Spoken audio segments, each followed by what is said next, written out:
नमस्कार. कोणतंही वाटण न घालता बटाट्याची चमचमीत भाजी तुम्ही सुद्धा एकदा नक्की करून बघा. त्याचसोबत गव्हाचं पीठ वापरून कमी तेलकट अशी पुरी सुद्धा आपण इथे बघणार आहोत. चला तर धाब्यासारखी पुरी भाजी कशी बनवायची ते पाहू. त्याआधी चॅनलला सबस्क्राईब केलं नसेल तर चॅनल सबस्क्राईब करा आणि रेसिपी आवडली असेल तर एक लाईक नक्की करा.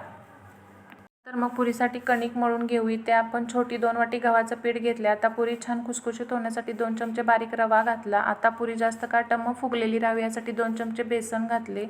पुरीला रंग छान यावा म्हणून अर्धा चमचा यामध्ये साखर घातली. चवीनुसार यामध्ये मीठ घालायचं आहे. याला आता छान मिसळून घ्यायचं आहे. आता इथे मी 2 चमचे तेल चांगलं कडकडीत गरम करून घेतले. हे तेलाचं मोहन याच्यामध्ये घालायचं. तेल आधी या पिठामध्ये चांगले मिसळून घ्यायचं आहे. तेल सगळ्या पिठाला चांगलं चोळून लावायचं म्हणजे पुरी एकसारखी रंगावर तळली जाते. आता हे तेल पिठाला चांगलं चोळून घेतलं आहे. आता थोडं थोडं पाणी घालायचं आणि याची घट्ट कणिक मळायची.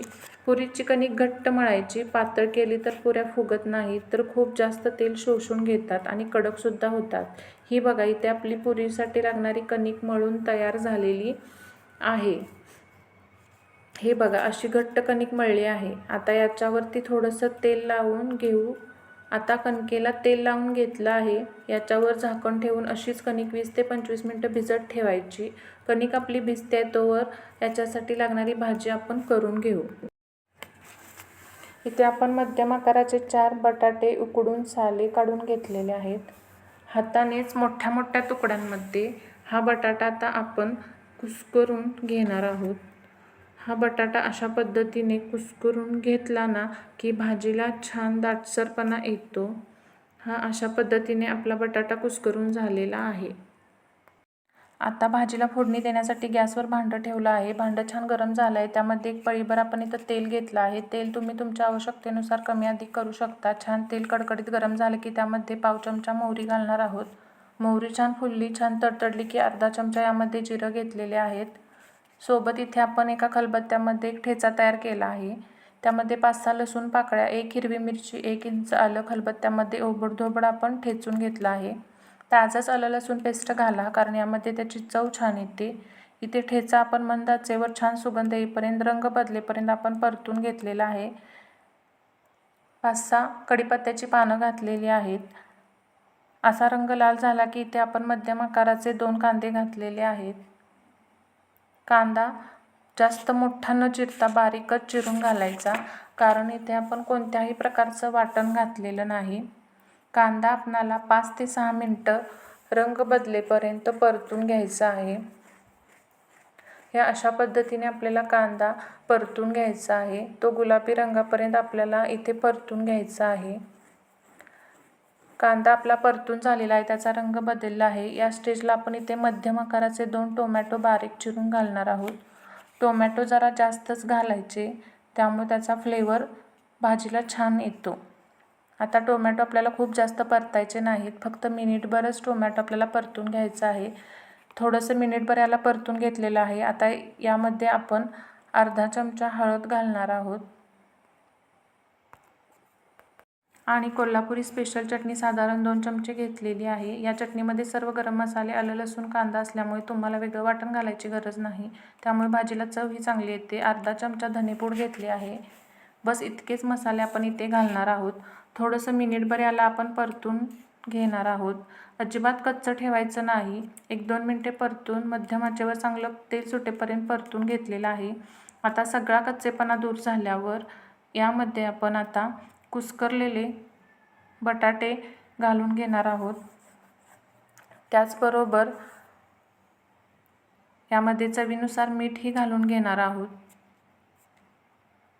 तुम्ही अगदी तुमच्या आवडीनुसार, चवीनुसार मीठ घालू शकता. मी कोल्हापुरी चटणी वापरलेली आहे त्यामुळे मी वरून कोणताच गरम मसाला वापरलेला नाही. तुम्ही तुमच्या साठवणीचा तिखट मसाला वापरत असाल तर अर्धा चमचा गरम मसाला घालायचा आहे. आता इथे मसाल्यामध्ये 1-2 मिनटं चांगलं परतून घेतलं आहे. असं केल्याने भाजीला चांगली चव येते. यामध्ये तुम्हाला जितका घट्ट दाट रस्सा हवा असेल त्यानुसार तुम्ही यामध्ये गरम पाणी वापरू शकता. इथे मी साधारण 2 ग्लास भरून मी पाणी घातलेलं आहे. गरम पाणी घातल्यामुळे भाजीला रंग छान येतो. छान उकळी आल्यानंतर सगळ्यात शेवटी कोथिंबीर भुरभुरलेली आहे. तर बघू शकता किती सुंदर रंग आलेला आहे. सगळ्या घरामध्ये भाजीचा सुगंध पसरलेला आहे. कोल्हापुरी स्टाईल झणझणीत बटाट्याच्या रश्श्याचा स्वाद तुम्ही घेऊ शकता. भाजी ही तयार झालेली आहे. पीठ ही मस्त भिजून तयार आहे. पुरी तुम्हाला जशी लाटायची आहे तशी तुम्ही अगदी तुमच्या आवडीनुसार लाटू शकता. आता याचे छोटे छोटे गोळे तयार करून घेऊ. तुम्हाला पुरी जशी लहान मोठी हवी असेल तशी तुम्ही गोळे करू शकता. पुरी लाटत असताना शक्यतो त्याला थोडेसे तेल लावून ती लाटून घ्यायची. पुरी थोडी जाड लाटायची. खूप ही जाड पुरी लाटायची नाही आणि खूप पातळही लाटायची नाही. चपातीपेक्षा थोडी जाड पुरी लाटून घ्यायची. आपली पुरी लाटून तयार झालेली आहे. एकाच वेळेला 4 ते 5 पुऱ्या आपण लाटून घ्यायच्या आहेत आणि मगच त्या तळायला घ्यायच्या आहेत. आपल्या 4ही पुऱ्या आता लाटून तयार झालेल्या आहेत. या अशा पद्धतीने आपल्या पुऱ्या लाटून तयार झालेल्या आहेत. पुरी तळण्यासाठी तेल चांगलं तापलेलं असावं. खूप धूर येईपर्यंत तापलेलं नसावं. अगदी हलकं गरम असावं. पुरी तळताना एक गोष्ट लक्षात ठेवायची, गॅस मोठा ठेवायचा, त्यामुळे पुरी पटकन फुगते. गॅस मोठा असेल तर पुरी टम्म फुगून वर येते. पुरी एका बाजूने तळून घेऊन मगच दुसऱ्या बाजूला पलटून तळून घ्यायची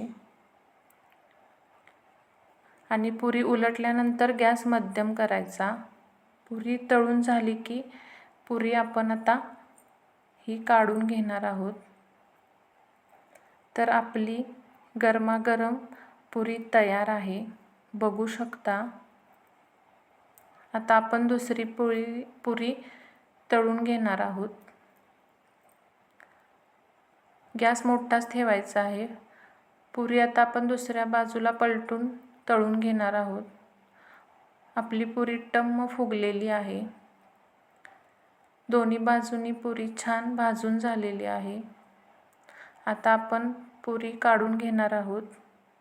गरमागरम पुऱ्या तयार झालेल्या आहेत, टम्म फुगलेल्या आहेत. ही पुरी भाजी बघून तुमच्याही तोंडाला पाणी सुटत असेल, पटकन किचनमध्ये जा आणि रेसिपी नक्की ट्राय करा. कशी झाली हे कमेंट करून नक्की सांगा आणि रेसिपी आवडली असेल तर एक लाईक नक्की करा.